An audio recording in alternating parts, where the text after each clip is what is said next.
अच्छा, इस lecture number 1 में हम पढ़ेंगे एक्सेल के बारे में। माइक्रोसॉफ्ट एक्सेल जो है एक काउंटिंग का सॉफ्टवेयर है और ज़्यादातर कहा जाता है कि माइक्रोसॉफ्ट एक्सेल जो है एक स्प्रेडशीट सॉफ्टवेयर है जो कि स्प्रेडशीट का काम करने के मुख्तलिफ उसमें मोड सर अंजाम देते हैं। तो इसमें जो पहला लेक्चर है वो है identifying what Excel is good for. Excel जो है किन कामों के लिए अच्छा रहता है। तो समथिंग कुछ समरी हम देखेंगे। सबसे पहले ये है कि नंबर क्रंचिंग के लिए एक्सेल सबसे अच्छा रहता है। इसमें आता है कि आप लोग एक्सेल का इस्तेमाल करते हुए बजट बना सकते हो, एक्सपेंसेस का हिसाब लगा सकते हो, रिज़ल्ट्स वगैरह, और जिस तरह कोई फाइनेंशियल एनालिसिस का कोई भी परफॉर्मेंस जो है आप इसमें कर सकते हैं आप इसमें। तो मतलब नंबर के बारे में, बजट के बारे में, और इसके अलावा फाइनेंशियल जो मैटर्स हैं उनके बारे में ज़्यादातर इन्हीं कामों में के लिए एक्सेल इस्तेमाल होता है। और इसके अलावा मैं समझता हूँ कि काउंटिंग ऑटोमेशन के लिए भी बड़ा ज़बरदस्त है। तो एक्सेल के अमूर जो हैं ये इंशाल्लाह साथ साथ हम डिस्कस करेंगे। ये मैं आपको मेजर बता रहा हूँ। एक चीज़ होती है जिसे हम कहते हैं ग्राफिकल डैशबोर्ड्स के लिए भी बेटर है, और डायग्राम्स वगैरह के लिए भी।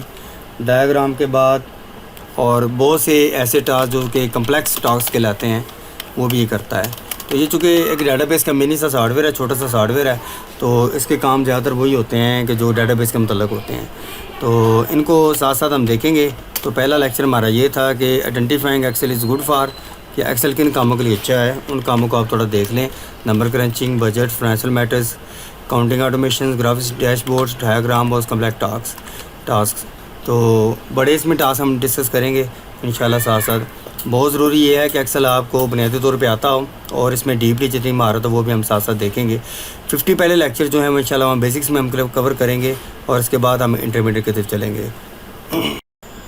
अच्छा, इस लेक्चर नंबर 2 में हम देखेंगे what is new in Excel 2016। चूँकि हम जानते हैं कि इससे पहले भी एक्सेल के बहुत ज़्यादा वर्जन्स गुजर चुके हैं। जैसा कि मेजर चेंजेस थी वो 2007 से शुरू हुई, जिसमें रिबन शुरू हुआ और मेन्यू की जगह पे रिबन ले ली।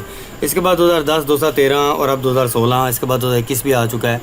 तो हम चूँकि 2016 स्टडी कर रहे हैं तो इसलिए हम देखेंगे यहाँ पे 2016 और 2021 जो हैं दोनों तकरीबन मिलते जुलते ही हैं। तो इसकी जो मतलब आप इस आगे लिख सकते हैं 2021 और 2016 में क्या न्यू चेंजेस हैं। तो सबसे पहले तो ये गेट एंड ट्रांसफॉर्म जो हम यहाँ पे हम सुनते हैं, गेट एंड ट्रांसफॉर्म, ठीक है। इसको आमतौर पे कहते हैं पावर क्यूरी। इसको आमतौर पे पावर क्यूरी का नाम दिया जाता है। और ये जो है एक्सेल 2021 और 16 जो है ये फुल इंटीग्रेटेड है इससे, यानी कि कहा यह जाता है कि फ्लेक्सिबल है कि आप एक बहुत वैरायटी का डाटा जो है इसमें इंपोर्ट करने की अहलियत रखता है। बहुत ज़्यादा इकसाम का डाटा जो है इसमें इंपोर्ट किया जा सकता है। तो get and transform power query को कहते हैं। नंबर 2 पे जो फंक्शन आता है वो है इसका 3D map. 3D map feature जो है ये एक्सेल का जो आमतौर पे पावर मैप भी कहलाता है। तो इसमें डाटा ड्राइवन और इम्प्रेसिव डाटा ड्राइवन मैप्स वगैरह जो हैं इसमें कवर होते हैं। तो ये बहरहाल काफ़ी स्पेशल टूल है, इसके बारे में भी हम अंदर डिस्कस करेंगे। इसके अलावा चूँकि आप समझते हैं कि अक्सर चार्ट बनाता था, तो चार्ट्स के न्यू टाइप्स जो हैं वो भी इसमें आई हैं। तो न्यू टाइप्स ऑफ चार्ट्स जो हैं जैसा कि tree map, sunburst, waterfall, box and whisker वगैरह, तो इस तरह के बहुत ज़्यादा चार्ट टाइप्स जो हैं वो एक्सेल 2016-21 में ऐड किए गए हैं। इसके बाद एक न्यू फंक्शन जो इसमें ऐड किया गया है वो ऐड किया गया है tell me what you want to do, यानी इस तरह की हेल्प जो है वो भी इसमें ऐड की गई है। एक्सेल 2016 से आगे चल रही है, जो कि अब तक आगे चल रही है। मज़ीद जो इसमें होता है कि ऑफिस के थीम्स जो हैं वो भी इसमें कुछ न्यू ऐड किए गए हैं, जो वक्त के साथ जब हम थीम चेंज करेंगे तो आपको इसके बारे में बताएंगे। तो ये हमारा दूसरा लेक्चर था जिसमें हम देख रहे थे कि एक्सेल 2016-21 में क्या न्यू अपडेट्स आई हैं। आगे हम बात करेंगे understanding work books and worksheets के बारे में। माइक्रोसॉफ्ट एक्सेल की जो फ़ाइल होती है उसको वर्क बुक का नाम दिया जाता है, उसको फ़ाइल नहीं कहते। अगर हम ये कहें कि माइक्रोसॉफ्ट एक्सेल की फ़ाइल तो ये गलत है। हम यहाँ पर जो लफ्ज़ इस्तेमाल करेंगे वो वर्क बुक का इस्तेमाल करेंगे, वर्क बुक का, एक्सेल की वर्क बुक, ठीक है। तो एक्सेल की जो वर्कबुक है वो आप जैसा कि आप देखें, मैं एक्सेल की आपके सामने एक्सेल की जो ऐप है वो खोलता हूँ। ये एक्सेल का सॉफ्टवेयर जो है ये खुल गया। हमने ब्लैंक वर्कबुक को ओके क्लिक किया तो ये हमारे सामने ब्लैंक खुल के आ गई। अब ये जो सारी एक पूरी फ़ाइल है इसको वर्कबुक का नाम दिया जाता है। और इसमें ये देख रहे हैं आप, ये वर्कशीट है, ये एक वर्कशीट है। आप इसमें और इजाफा भी कर सकते हैं, ठीक है। ओपन करने में एक्सेल की कोई लिमिट नहीं है, आप जितनी मर्ज़ी वर्कबुक्स भी ओपन कर सकते हैं। और इसी तरह एक एक्सेल की शीट होती है, उसमें भी बहुत ज़्यादा शीट्स ओपन की जा सकती हैं। इनकी तादाद एक फ़िक्स है जो हम बाद में ज़िक्र करेंगे। तो मैं आपको यहाँ पर दिखाना चाहता हूँ कि एक्सेल की स्क्रीन जो है जो मैंने आपके सामने खोली है, इसमें जो मेजर पार्ट्स हैं वो कौन कौन से हैं, तो इसका ज़रा देखना चाहिए। सबसे पहले कुछ पार्ट जो हैं जो बहुत मेजर होते हैं वो आपको देखना चाहिए। जिस तरह ये नेम बॉक्स है, ये फार्मूला बार है, ये एक्टिव सेल या एक्टिव सेल है, यानी जिस सेल पे हमने क्लिक किया हो वो एक्टिव सेल कहलाता है। एक्टिव सेल इंडिकेटर, ये जो हम जहाँ पे क्लिक करते हैं वहाँ पे निशान सा बढ़ जाता है। ये वर्टिकल स्क्रॉल बार है और ये हॉरिजॉन्टल स्क्रॉल बार है। ये जूम करने के काम आता है, ये जूम इन जूम आउट, आप नफ़ी करें जूम आउट हो जाएगा। उसके बाद यहाँ पे कुछ चीज़ें आती हैं, जिस तरह की ये स्टेटस बार है जहाँ पे आप करंट चीज़ें नज़र आती हैं। शीट टैब्स ये हैं, ठीक है। और इसके अलावा ये रो नंबर्स हैं और ये कॉलम लेटर्स हैं, ये कॉलम्स हैं, ये रोज़ हैं, ठीक है जी। आगे आप देख सकते हैं आम कंप्यूटर की तरह भी जिस तरह क्लोज़ होता है, मैक्सिमम और रिस्टोर, इसके अलावा मिनिमाइज़ का बटन। और ये जानते ये रिबन्स हैं जो हमारे सामने नज़र आ रहे हैं, जिसमें ये टैब लिस्ट है। रिबन के टैब्स जो हैं मुख्तलिफ नाम होते हैं, हर किसी का अलहदा रिबन आपके सामने ओपन होता है।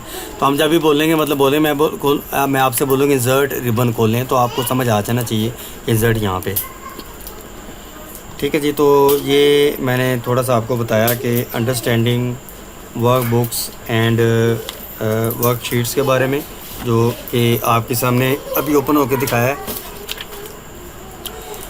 तो टैब लिस्ट भी टाइटल बार ये होता है हमारा, जो फाइल आप सेव करेंगे उसके टाइटल बार इस तरह का बनेगा, ठीक है। और बाकी कई चीज़ें मैंने आपको बता दी हैं जो यहाँ पे काफ़ी ज़्यादा काम करने को आती हैं।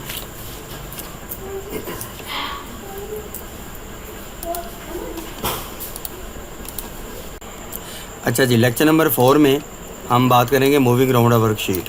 एक्सेल को जब खोला जाए तो ये वर्कबुक में एक वर्कशीट होती है। तो ये शीट 1, हम शीट 1 पे इस वक्त मौजूद हैं। तो इसकी मुख्तलिफ स्टैटिस्टिक्स और प्रॉपर्टीज़ हैं जिसके बारे में हम डिस्कस करेंगे। जैसा कि हर शीट पे ये जो रो होती हैं, ये रो नंबर आप, एंड इसमें चूँकि हमने राउंड करना है, फिरना है, तो मैं आपको दिखाता हूँ। एरो की को डाउन करें तो नीचे जाता है। इस तरह लेफ़्ट राइट अप डाउन के लिए एरो की यूज़ होती हैं। ये एक एक सेल को जंप करती हैं।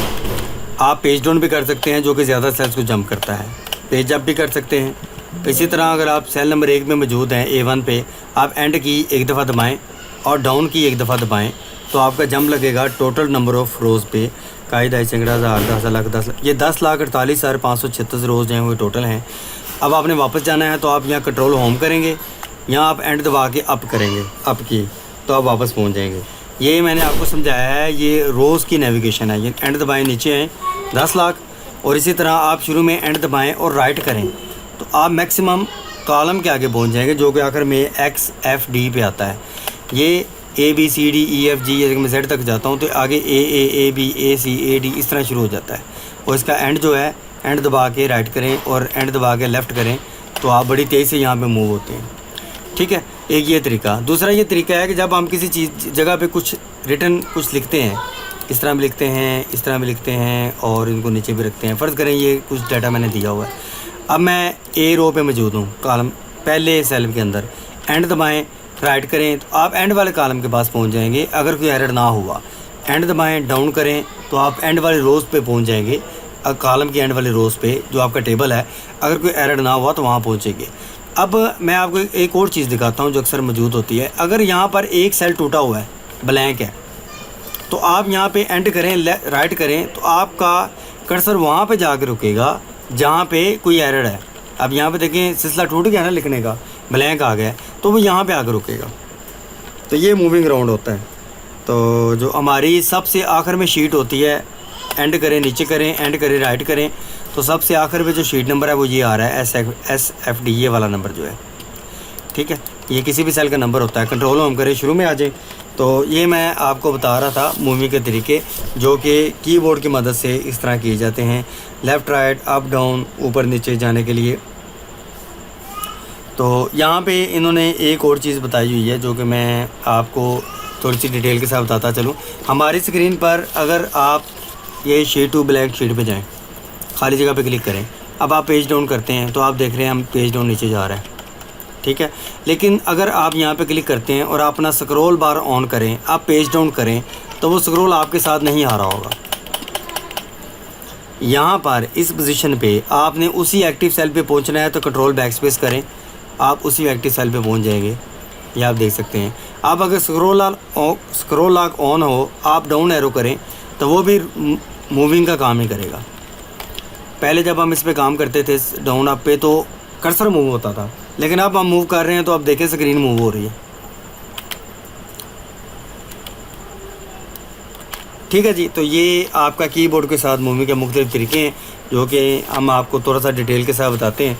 इसमें जो मूविंग के तरीके हैं, सबसे पहले एरो कीज़ हैं, मतलब ये हम यहाँ पे लिख रहे हैं। तो सबसे पहले जो नंबर ऑफ़ रोज़ आपकी कितनी है ये हमने डिस्कस करना है। नंबर ऑफ़ रोज़ जो है वहाँ पे आपने इनका जो टोटल है वो है 10 एंड 48576, ये इनका टोटल है जी। और जो मैक्सिमम कॉलम नंबर है वो XFD है, SFD ये। और इसी तरह जो लास्ट आपका सेल है वो XFD आगे 10048576, ये आपका एंड वाली रो बनती है। तो जिस सेल को भी क्लिक करते हैं वो एक्टिव सेल कहलाता है, ये सबको पता है एक्टिव सेल क्या होता है। और इसमें हम कीबोर्ड के साथ मूविंग कर रहे थे, तो कुछ रोज़ जो हैं ये मैं लेफ़्ट राइट कर रहा हूँ, तो चूँकि स्क्रीन मूव हो रही है लिहाजा मैं अपना स्क्रॉल लॉक ऑफ कर देता हूँ। अब मैं नीचे जाता हूँ तो नीचे ये इसी तरह मूव होता है।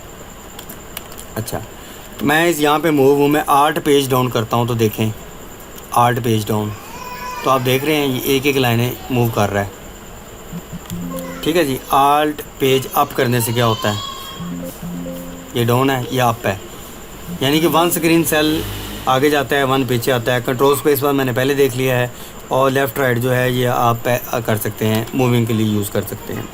अब आ जाएँ हम navigation with your mouse. Mouse के साथ जब कहीं मूव करना हो तो आप सिंपल क्लिक करें, मूव हो जाएगा। आप स्क्रॉल बार को नीचे करें, कहीं भी क्लिक करें, मूव हो जाएगा। स्क्रॉल बार यूज़ करें, नीचे जाएं, क्लिक करें, मूव हो जाएगा। तो माउस के साथ आपका मूव करना जो आसान काम है, इतना मुश्किल नहीं है।